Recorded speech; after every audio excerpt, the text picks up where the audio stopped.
Assalamualaikum warahmatullahi wabarakatuh. Perkenalkan, nama saya M. Zulfikri, NIM 2003-04-213.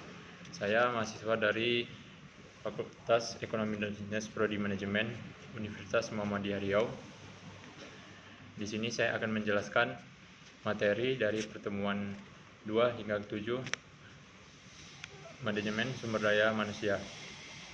Baiklah, saya langsung masuk ke pertemuan yang pertama mengenai perilaku individu dalam organisasi. Perilaku organisasi berkaitan dengan bagaimana orang bertindak dan bereaksi dalam semua jenis organisasi. Dalam kehidupan organisasi, orang dipekerjakan, dididik dan dilatih, diberi informasi, orang dipekerjakan dan dikembangkan. Dengan kata lain, maka perilaku organisasi adalah bagaimana orang berperilaku di dalam suatu organisasi. Perilaku individu dalam organisasi untuk dapat memahami perilaku individu dengan baik. Terlebih dahulu, kita harus memahami karakteristik yang dimaksud adalah ciri-ciri pada individu. Adapun karakteristik yang dimaksud adalah ciri-ciri biografi, kepribadian, persepsi, dan sikap.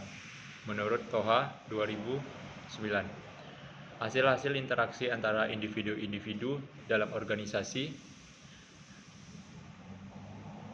sebaiknya, oleh karena itu, untuk memahami perilaku organisasinya, sebaiknya diketahui terlebih dahulu individu-individu sebagai pendukung organisasi tersebut.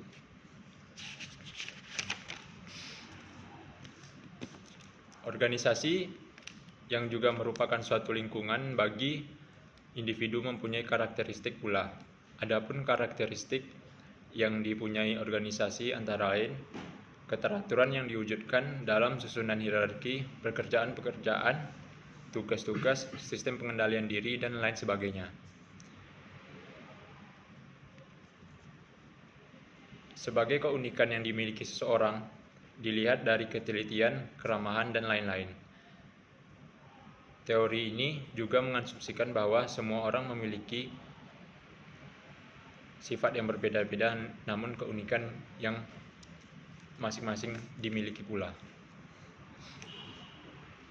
Selanjutnya, perilaku kelompok dalam organisasi. Perilaku kelompok yaitu semua kegiatan yang dilakukan dua atau individu lebih berinteraksi satu sama lainnya, saling mempengaruhi dan saling bergantung untuk menghasilkan prestasi yang positif.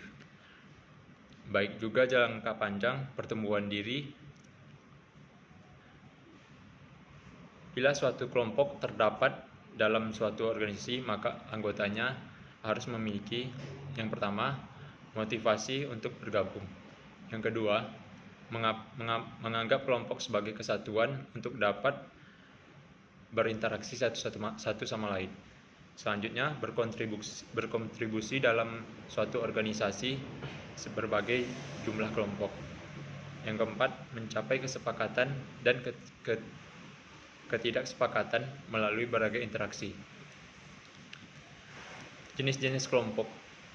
Kelompok formal, yaitu suatu kelompok yang sengaja dibentuk dengan struktur dan tujuan yang jelas untuk melaksanakan suatu tugas tertentu.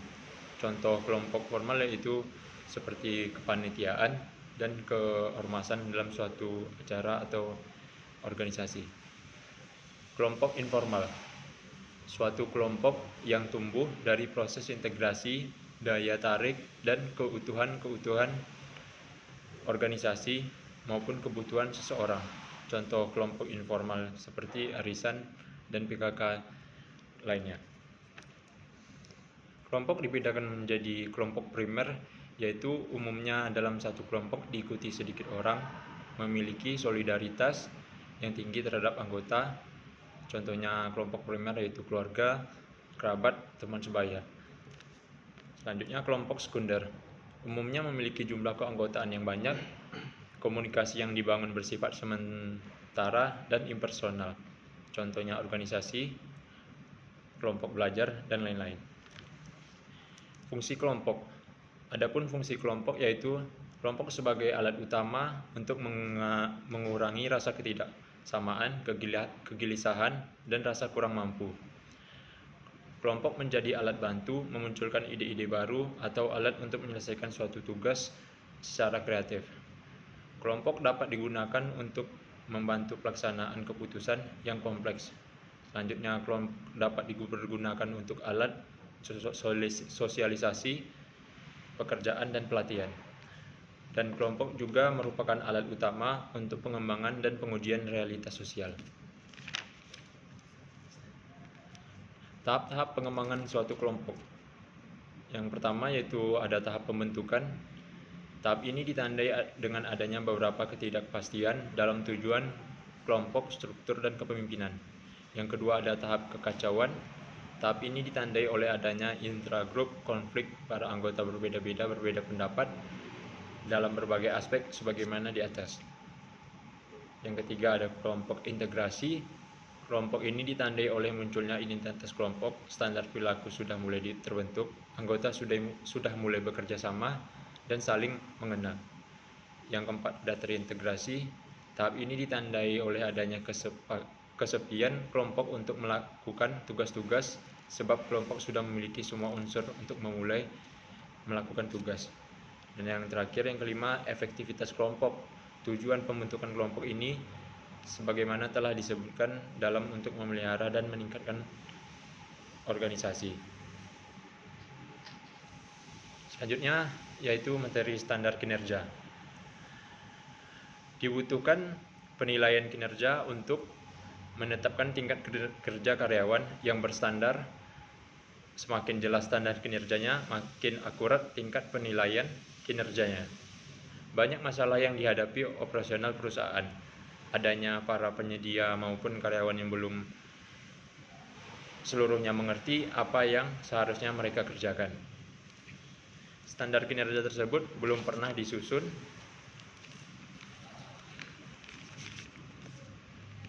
dan dilakukan sebelumnya, sehingga mereka juga kurang mengerti dengan apa yang harus mereka lakukan.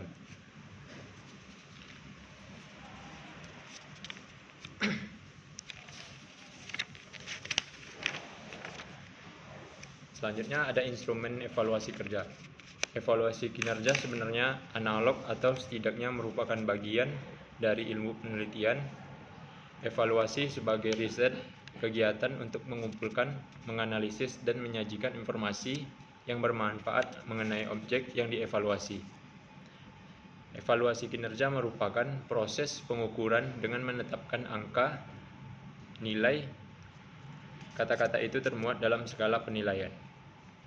Instrumen evaluasi kinerja memuat yang pertama, satu data tentang penilaian berisi nama, organisasi, identifikasi karyawan, identifikasi penilai, masa, indikator kinerja, deskriptor level kinerja, tanggapan ternilai. Manfaat evaluasi kerja. Menurut Prianto, terdapat beberapa manfaat. Dasar pengambilan keputusan, mengukur sejauh mana keefektifan karyawan dapat menyelesaikan pekerjaannya.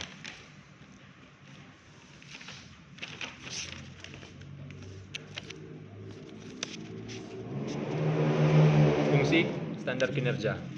Fungsi utama standar kinerja adalah sebagai tolak ukur benchmark untuk menentukan keberhasilan kinerja, merupakan target sasaran dan tujuan upaya kerja karyawan dalam ukuran waktu tertentu.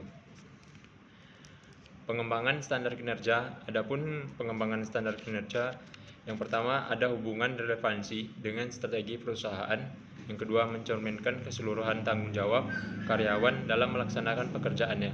Yang ketiga memperhatikan teknologi dan proses produksi. Yang keempat sensitif, mampu membedakan antara kinerja yang dapat diterima dan tidak diterima. Yang kelima memberikan tantangan kepada karyawan.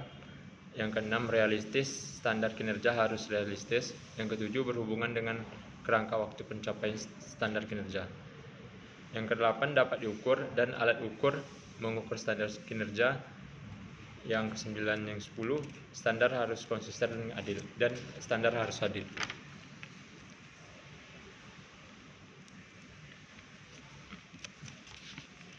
Evaluasi kinerja. Evaluasi kinerja adalah penilaian yang dilakukan secara sistematis untuk mengetahui hasil pekerjaan karyawan dan kinerja organisasi. Di samping itu juga untuk menentukan kebutuhan kepelatihan kerja secara tepat, memberikan tanggung jawab yang sesuai kepada karyawan sehingga dapat melaksanakan tugas dan tanggung jawabnya sebagai dasar untuk menentukan kebijakan dalam promosi jabatan atau penentuan imbalan. Aspek-aspek yang dinilai dalam evaluasi kinerja. 1. Kemampuan teknis, yaitu kemampuan yang menggunakan pengetahuan, metode teknik, dan peralatan yang dipergunakan untuk melaksanakan tugas dengan pengalaman serta pilihan yang diperoleh. Yang kedua, kemampuan konseptual, yaitu kemampuan untuk memahami kompleksitas perusahaan dan penyelesaian bidang gerak unit masing-masing ke dalam bidang operasional. Yang ketiga, kemampuan hubungan interpersonal, yaitu antara untuk bekerja sama dengan orang lain, memotivasi karyawan, atau melakukan negosiasi lain-lain. Tujuan evaluasi kinerja. Tujuannya adalah untuk menjamin mencapai sasaran dan tujuan atau penyimpangan bila terjadi kelambatan harus segera dicari penyelesaiannya, diupayakan mengatasinya, dan dilakukan percepatan. Baiklah, sekianlah hasil presentasi dari saya. Lebih dan kurang saya mohon maaf. Saya akhiri dengan wabillahi taufiq wal hidayah. Wassalamualaikum warahmatullahi wabarakatuh.